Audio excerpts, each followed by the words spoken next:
FMTV.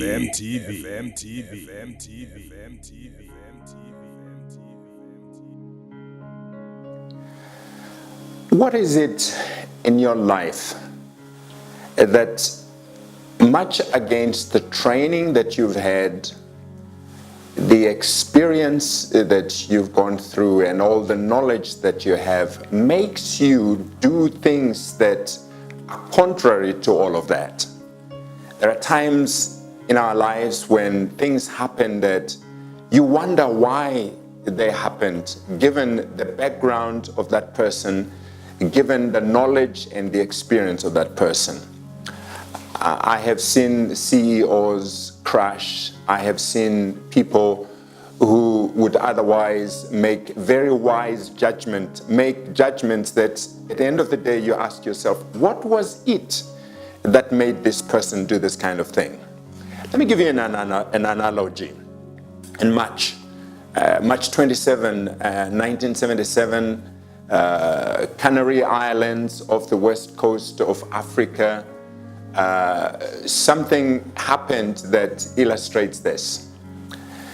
On this particular day at the main airport, there was an explosion. A bomb went off, a terrorist bomb went off, and there was a scare of another bomb also possibly going to go off. And so all the flights that were supposed to land at that airport were diverted to a smaller island on Tenerife Airport, which was a smaller airport than this big airport. Two of those planes were a KLM flight and a Pan Am flight that had come from America.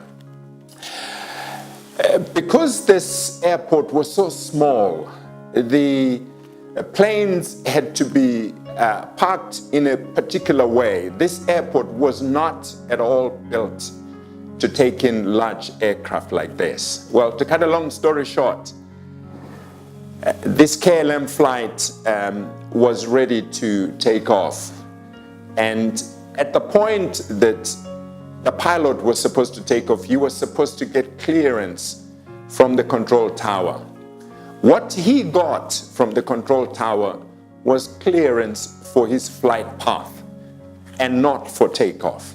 He assumed, because of everything else that was happening, the commotion and everything else that was taking place, he assumed that that was the clearance for takeoff. He should have, according to training instructions, he should have double-checked to ensure that he was given clearance for takeoff. In fact, his co-pilot challenged him on that, but he kind of silenced him and said they were supposed to take off. A dense fog was coming in, and he was afraid that if they didn't take off, they would be grounded for the night. Well, they gunned the engines and started running down the runway.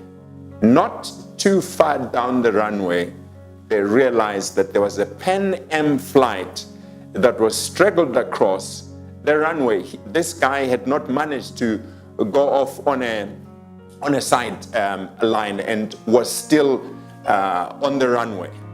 Well, at that moment in time, the pilot had one of two options. He could not turn, and so what he did was he tried to yank the plane up to take off. He almost made it, but unfortunately, his undercarriage was still down, and so as he took off, his undercarriage connected with the Pan Am flight, and there was an incredible disaster. 583 people died that day. This KLM flight didn't make it very far. It just went down half a mile after impact in a blaze of fire.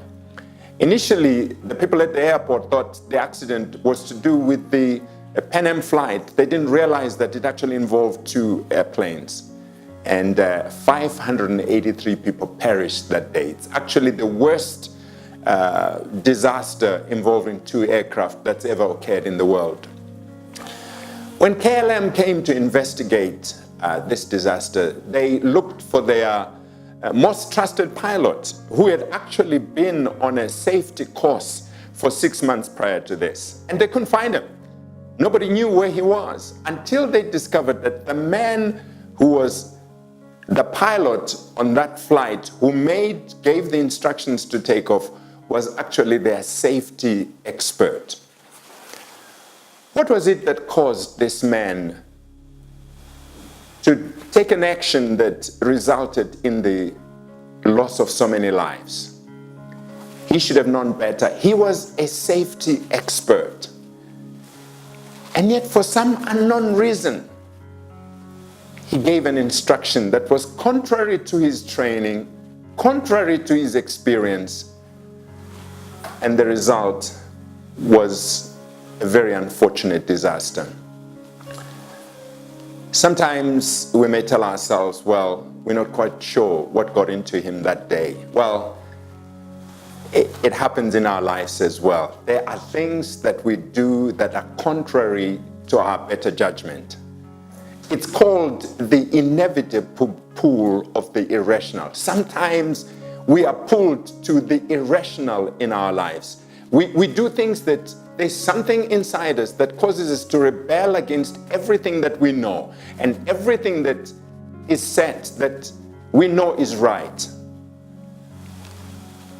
I want to challenge you to think about that inside of you that pushes you to make a decision that you know is not right. How many times have you done this, and what consequences have you suffered? There's a sin factor in our lives that pushes us in the wrong direction. Paul in the Bible, in Romans chapter 7, laments this situation where he says, I know what is right, and I want to do what is right. But somewhere deep within me, something comes up that makes me do the wrong thing. And at the end of the day, he says there's no deliverance except when our trust is in the Lord Jesus. Have you put your trust in him?